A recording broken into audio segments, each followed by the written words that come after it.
નમસ્તે વિદ્યાર્થી મિત્રો, નીલકંઠ વિદ્યાલય ધોરણ બીમાં આપ સૌનું હાર્દિક સ્વાગત છે. ધોરણ 7 વિષય ગણિત ચેપ્ટર નંબર 10 પ્રાયોગિક ભૂમિતિ અને લેક્ચર નંબર 2.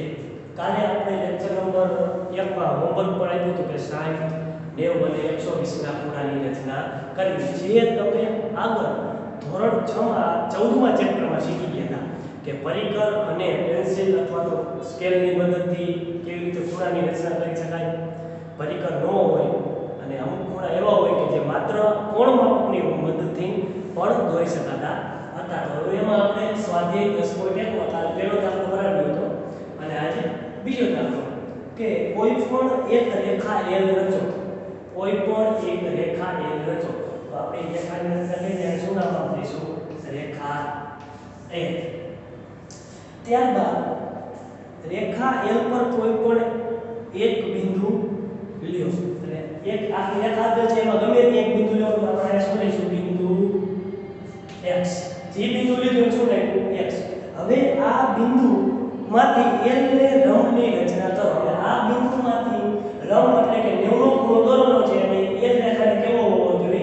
લંબ એટલે કે બે લંબ એટલે 90 નો ખૂણો બનાવતો હોવો જોઈએ. હવે તમને ખબર છે કે કોઈ પણ એક રેખા આપી હોય અને અહીંયા 90 નો ખૂણો રચવો હોય તો પહેલા શું કરવાનું? છઠ્ઠામાં શીખી ગયા કે અનુકૂળ માપની આખી ચાપની રચના કરી દેવાની. અનુકૂળ માપની. હવે એટલું જ માપ લઈ હવે પહેલા બિંદુએથી આ ચાપ મારી કેટલાનો થશે? 60 નો ખૂણો. હવે ઈ ચાપેથી બીજી ચાપ મારી કેટલા થશે? 120. હવે ઈ બંને જેટલું જ માપ લઈ એક ચાપ ક્યાંથી મારવાની? 120 થી અને એક ચાપ મારવાની 60 થી. હવે ઈ જ્યાં છેદે ઈ કેટલાનો થશે? 90 નો. એટલે શું થયું? એનો લંબ. એ લંબની રચના કરી નાખી આપણે.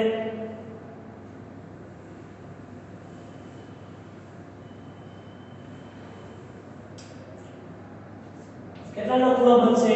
90 નો. શું હતું કે કોઈ પણ એક રેખા L ની રચના કરો. તો આપણે પહેલા રેખા L રચી. હવે રેખા પર કોઈ પણ બિંદુ લ્યો. એટલે આપણે બિંદુ x લીધું. બિંદુ x. હવે આ બિંદુમાંથી પસાર થતી અને રેખા L ને કેવું હોય છે? લંબ નો. એટલે કેટલાનો ખૂણો બનાવી દીધું? 90. એવા ખૂણાની રચના કરો. તો આપણે 90 નો ખૂણો રચવો હોય તો આપણે છઠ્ઠામાં શીખી ગયા કે જે પોઈન્ટથી 90 નો ખૂણો રચવો અહીંયાથી પહેલા અર્ધવર્તુળ ચાપની રચના કરવાની. ત્યારબાદ જે પહેલો પોઈન્ટ છે તો અહીંયાથી એટલું ને એટલું માપ લઈને પહેલી ચાપ મારી કેટલાનો થશે? 60. હવે ઈ ચાપેથી બીજું મારી 120 અને એટલું જ માપ રાખવાનું. હજી માપ ફેરવવાનું નથી. બંને જગ્યાએ ચાપ મારવામાં આવે અને જ્યાં છેદે એ કેટલાનો ખૂણો બનશે? 90. હવે રકમમાં આગળ જોઈએ કે બિંદુ x થી જે લંબની રચના કરી છે, બિંદુ x થી જે લંબની રચના કરી છે ત્યાં 4 સેન્ટીમીટર આગળ એક બિંદુની રચના કરો. 4 સેન્ટીમીટર દૂર હોય તેવા બિંદુની રચના કરો. અને અહીંયાથી 4 સેન્ટીમીટર લઈએ તો અહીંયા સુધી થશે કે તમારે સ્કેલની મદદથી વાપરવાનું. નામ આપીએ આપણે y. આમ આપીએ y. 4 સેન્ટીમીટર દૂરથી. હવે બિંદુ y માંથી પસાર થતી રેખા એવી રચના કરવાની છે કે જે રેખા L ને સમાંતર હોય. એને સમાંતર હોય. રેખા L ને સમાંતર હોય. સમાંતર હોય એટલે કેમ હશે? આમ હશે. તો હવે જો આમ હોય એટલે કેવી રીતે કરવાનું થાય? તો બિંદુ y ને લંબની રચના કરવાની થાય. એટલે કે 90 નો ખૂણો કરવાનો થાય, લંબની રેખા દોરવાની થાય. તો ગમે તે બિંદુમાંથી 90 ની રચના કરવી હોય તો ખબર છે આની જેમ જ થશે. કેમ કેવું કે બિંદુ y ને કેન્દ્ર બનાવી એક અર્ધવર્તુળ ચાપની રચના. ભાગ ફેરવવાનું નથી. હવે એક ચાપ ક્યાંથી મારશું આપણે? આટલું જ માપ રાખવાનું છે. માપ ફેરવવું જોઈએ. અને એક ચાપ મારશું પહેલા બિંદુએથી ચાપ મારશું કેટલા થશે? 60. પછી વળી ચાપેથી એક ચાપ મારશું કેટલા થશે? 120. હવે 120 અને 60 બંને જગ્યાએથી જે ચાપ મારવામાં આવે છે કેટલાનો થશે? 90 નો ખૂણો. અને શું થઈ જશે? 90. તો એ લંબ થઈ ગયો બિંદુ y ને. હવે એમાં બિંદુ y ને એ ચાપ આયા જોડી દેશું. એનું નામ આપીએ આપણે રેખા M. તો હવે રેખા M અને રેખા L જોડે બંને કેવી છે? એકબીજાને સમાંતર. રેખા L સમાંતર રેખા M. રેખા L અને રેખા M બંને એકબીજાને સમાંતર છે. હવે આપણે છઠ્ઠામાં શીખી ગયા શું લખવાનું હતું? રચનાના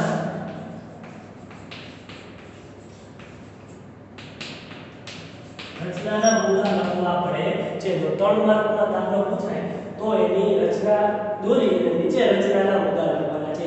રચનાના મુદ્દા કેવી રીતે લખવા એ છઠ્ઠામાં શીખી ગયા. પહેલા સૌપ્રથમ આપણે શું કહ્યું કે કોઈ એક રેખા L ની રચના કરી તો પહેલા શું આવશે L દોરી રેખા L ની રચના કરી તેના પર બિંદુ x લીધું અથવા તો લો રેખા L ની રચના કરી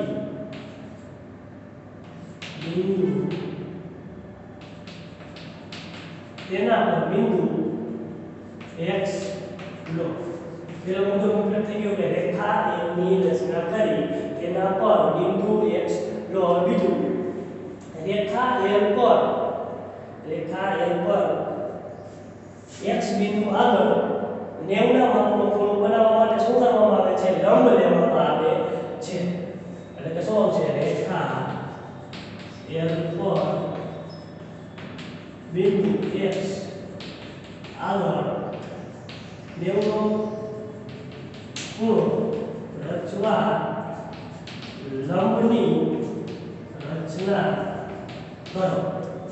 હવે આપણે બિંદુ x સાથે 90 નો ખૂણો રચવા માટે શું લીધો આનો લંબ લીધો બિંદુ x થી લંબ લીધો એટલે 90 નો ખૂણો થઈ ગયો. ત્યારબાદ શું કીધું કે હવે x થી 4 મીટર દૂર y લ્યો કે જેથી xy બરાબર 4 થાય.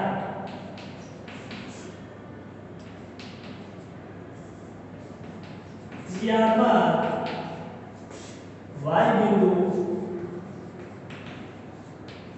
એ કેવી રીતે લેવાનું y બિંદુ એ લો કે જે xy રેખાખંડ બરાબર 4 સેન્ટીમીટર થાય. રકમમાં જ આપી લીધું કે x માંથી કોઈ પણ એક બિંદુ લો કે જે 4 સેન્ટીમીટર દૂર છે. હવે ત્યારબાદ કે y બિંદુને 90 લંબની રચના કરો. y બિંદુ આગળ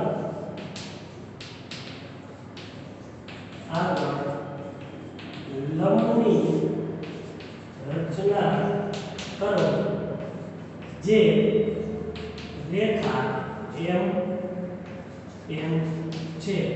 y બિંદુ આગળ લંબની રચના કરો જે રેખા m છે અને માંગ્યા મુજબ શું છે જે રેખા l સમાંતર રેખા m છે. જે આપણે રકમ આપ્યું એ રીતે થઈ ગયું.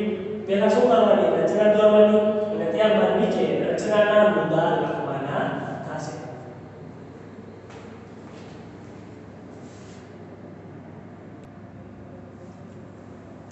ત્યારબાદ દાખલા નંબર 3 સ્વાધ્યાય 10.1 કે કોઈ પણ એક રેખા L ની રચના કરો. તો રેખા L પછી ત્યારબાદ આપણે રચનાનો મુદ્દો લખશું. હવે તો કે બહારના ભાગમાં બિંદુ P લ્યો. તો બહારના ભાગમાં આપણે શું લીધું બિંદુ P ક્યાં લીધું બહારના ભાગમાં.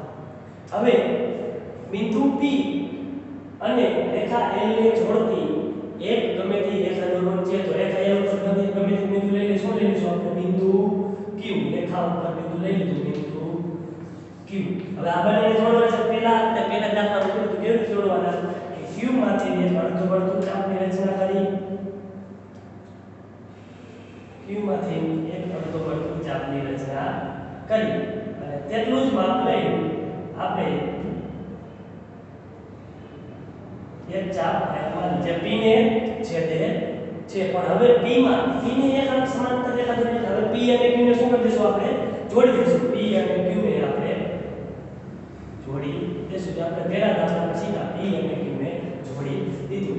હવે P માંથી પસાર થતી એક રેખા L ને સમાંતર રેખા M દોરવાની છે.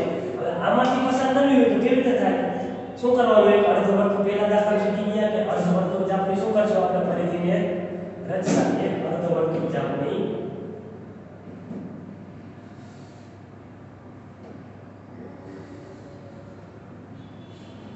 અર્ધવર્તુળ ચાપની રચના. હવે જ્યાં છેદે આયા એટલું માપ લઈને અહીંયાથી એક ચાપની રચના આપણે ચાપ પાડવાની મારી દીધી. પહેલા દાખલામાં આવી રીતે હતું. હવે ઈ ચાપ અને આ બિંદુ જો જોડી બંને કેવા છે એકબીજાને સમાંતર એમાંથી જે રેખા પસાર થાય એનું શું નામ આપ્યું આપણે રેખા M તો બિંદુ P માંથી પસાર થતી રેખા M એ બિંદુ L ને કેવી છે સમાંતર છે હવે બિંદુ M ઉપર એક શું લેવાનું છે બિંદુ R તો R માંથી પસાર થતી રેખા અને PQ ને કેવી હોય છે સમાંતર છે R માંથી પસાર થતી રેખા PQ ને કેવી છે સમાંતર છે સમાંતર રેખા દોરી છે એટલે અનુકૂળ માપની એક ચાપ લગાવી જોઈશે તો અનુકૂળ માપની ચાપ કયા બિંદુથી લઈશું બિંદુ R થી રેખા ઉપર એક અનુકૂળ માપની ચાપ બિંદુ R થી રેખા ઉપર એક અનુકૂળ માપની ચાપ હવે તેટલું જ માપ લઈને ક્યાં ચાપ દોરશું આપણે તે ચાપ લીધેલ છે હવે એને આમ જોડી દેશું કે ક્યાં આવશે અહીંયા શું લેશું બિંદુ S હવે જો જોઈએ R અને S એ P અને Q ને કેવા છે સમાંતર થયા રેખા L અને રેખા M સમાંતર થઈ PQ અને PR S એકબીજાને સમાંતર છે રચનાના મુદ્દામાં શું હતું કે રેખા L દોરી તેની બહારની બાજુએ બિંદુ P લો રેખા L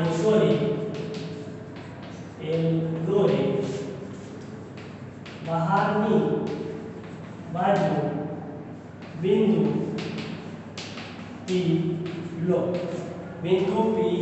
ત્યારબાદ શું છું રેખા પર બિંદુ Q લો અને PQ ને જોડો ત્યારબાદ રેખા L પર Q બિંદુ લો અને PQ ને જોડો હવે PQ ને જોડીને હવે શું આવશે કે P માંથી પસાર થતી રેખા M ની રચના કરો હવે બિંદુ P માંથી પસાર થતી રેખા M ની રચના કરી કે P માંથી પસાર થતી રેખા M ની રચના કરો રેખા M ની રચના કરી રેખા M અને રેખા L એકબીજાને કેવી છે સમાંતર છે હવે બિંદુ R માંથી પસાર થતી એવી રેખાની રચના કરવાની છે જે કે RS અને PQ બંને કેવા હોય સરખા PQ અને RS કેવા હોય સરખા કે R માંથી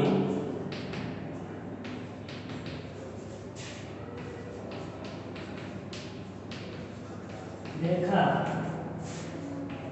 રચો જે RS સમાંતર કેવી છે RS સમાંતર કેવી છે PQ થાય અને રેખા L સમાંતર રેખા M છે રેખા L અને રેખા M એ સમાંતર છે